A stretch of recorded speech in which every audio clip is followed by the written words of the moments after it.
रखवार सर की क्लास में आपका स्वागत है।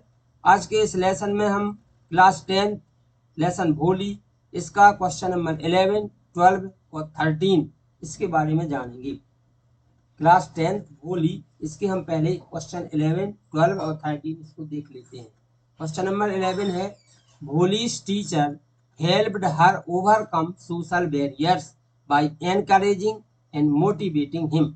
एनकरेजिंग यानी उत्साहित करके, मोटिवेटिंग यानी प्रेरित करके। भोली के शिक्षक ने उसे सोशल बैरियर्स सामाजिक बाधाएं उसे प्रोत्साहित करके और प्रेरित करके जीतने में मदद की। हाउ डू यू थिंक, आप कैसे सोचते हैं, you can contribute towards changing the social attitudes illustrated in this story. आप किस प्रकार से इस कहानी में बताए गए जो सामाजिक दृष्टिकोण है उनमें बदलने में आप कैसे योगदान कर सकते हैं। क्वेश्चन 12 है, should girls be aware of their rights. क्या लड़कियों को अपने अधिकारों के प्रति सजग रहना चाहिए। एंड असर्ट देम, और उन्हें बताना चाहिए। Should girls and boys have the same rights, duties and privilege. क्या लड़के और लड़कियों के पास समान अधिकार हैं, समान कर्तव्य हैं और समान सम्मान है या महत्वता है। What are some of the ways in which society treats them differently. वे कौन से तरीके हैं जिनमें समाज उनके बारे में भिन्न तरीके से व्यवहार करता है। When we speak of human rights, जब हम मानवीय अधिकारों की बात करते हैं, do we differentiate between girls' rights and boys' rights? तो क्या हम लड़कियों के अधिकार और लड़कों के अधिकार के बारे में भिन्नता करते हैं। क्वेश्चन नंबर 13 है, डू यू थिंक, क्या आप सोचते हैं, the characters in the story, इस कहानी के चरित्र were speaking to each other in English, एक दूसरे से अंग्रेजी में बात कर रहे हैं। इफ नॉट, यदि नहीं, इन which language were they speaking, वे किस भाषा में बात कर रहे हैं। You can get clues from the names of the persons and non English words used in the story.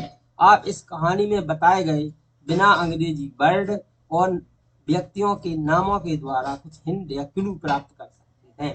तब हम तीनों क्वेश्चनों को एक एक करके देखते हैं। Question number 11, Bholi's teacher helped her overcome social barriers by encouraging and motivating him. Bholi के शिक्षक ने भोली को प्रोत्साहित और प्रेरित करके सामाजिक बाधाओं को जीतने में मदद की। हाउ डू यू थिंक, आप कैसे सोचते हो, you can contribute towards changing the social attitudes illustrated in the story. इस कहानी में बताए गए सामाजिक दृष्टिकोण को बदलने में आप कैसे योगदान दे सकते हैं। आंसर है, we can change social attitude with the help of spreading education. Spread माने फैलाना, एजुकेशन माने शिक्षा। हम शिक्षा को फैला करके और इसी की मदद से सामाजिक दृष्टिकोण में परिवर्तन कर सकते हैं।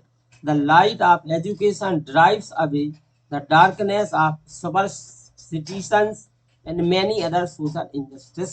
सुपरस्टिशंस माने परंपराएं, इनजस्टिस माने अन्याय, मेनी अदर सोशल इंजस्टिस अनेक दूसरे सामाजिक अन्याय, और डार्कनेस ऑफ सुपरस्टिशंस परंपराओं का अंधकार। एजुकेशन के प्रकाश से हम अनेक प्रकार की सामाजिक अन्याय और जो परंपराओं का अंधकार है उनको हम दूर भगा सकते हैं। Ignorance is the cause of social barriers and education can remove ignorance. Ignorance जो अज्ञानता है वह सामाजिक बाधाओं का कारण है और एजुकेशन इन इग्नोरेंस को हटा देता है। जैसे देखिए, we can change social attitudes with the help of spreading education. हम सामाजिक दृष्टिकोण को शिक्षा का प्रसार प्रचार करके बदल सकते हैं। The light of education drives away, शिक्षा का प्रकाश भगा देता है, दूर कर देता है।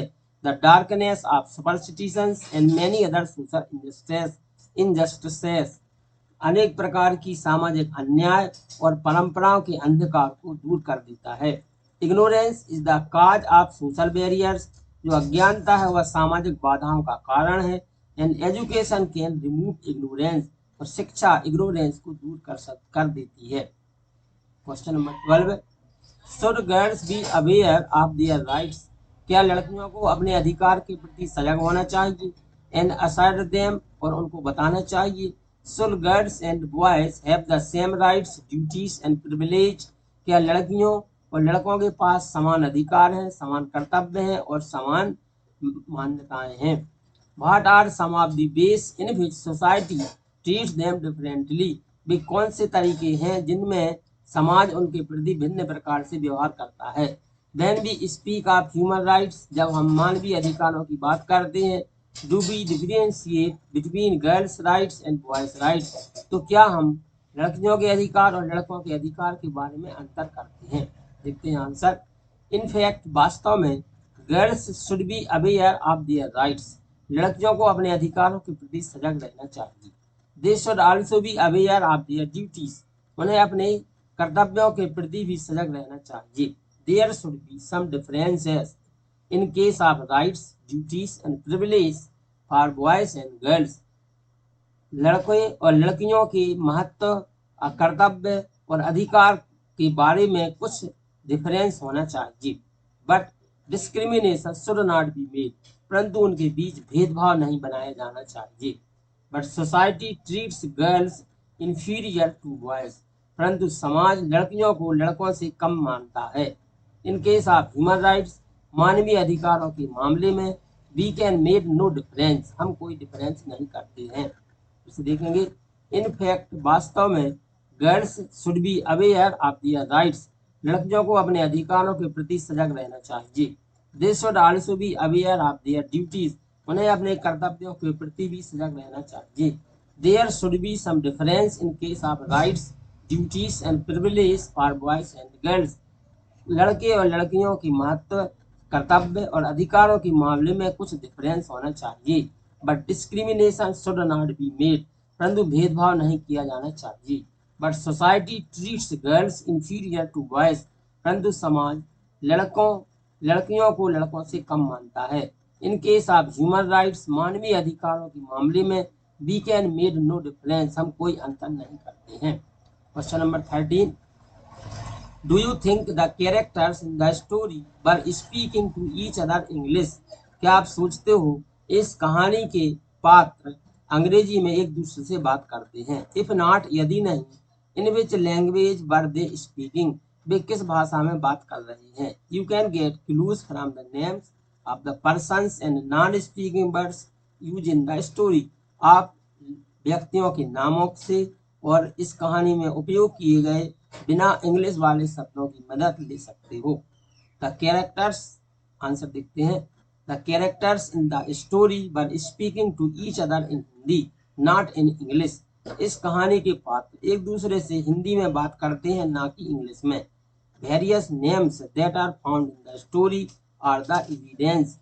भिन्न प्रकार के नाम जो इस कहानी में पाए गए हैं, वे इसके एविडेंस हैं, वे इसके साक्ष्य हैं। The characters in the story were speaking to each other in Hindi. इस कहानी के पात्र जो एक दूसरे से बात कर रहे हैं, वे हिंदी में बात करते हैं, not in English, इंग्लिश में नहीं करते। Various names that are found in the story, भिन्न प्रकार के नाम जो इस कहानी में पाए गए हैं, are the evidence, वे इसके साक्ष्य हैं। तो आप सभी ने क्वेश्चन नंबर 11, 12 और 13 को अच्छी तरह से समझ लिया है। आप सब इसको आराम से याद कर लेंगे। आपने वीडियो देखा, वीडियो देखने के लिए बहुत बहुत धन्यवाद।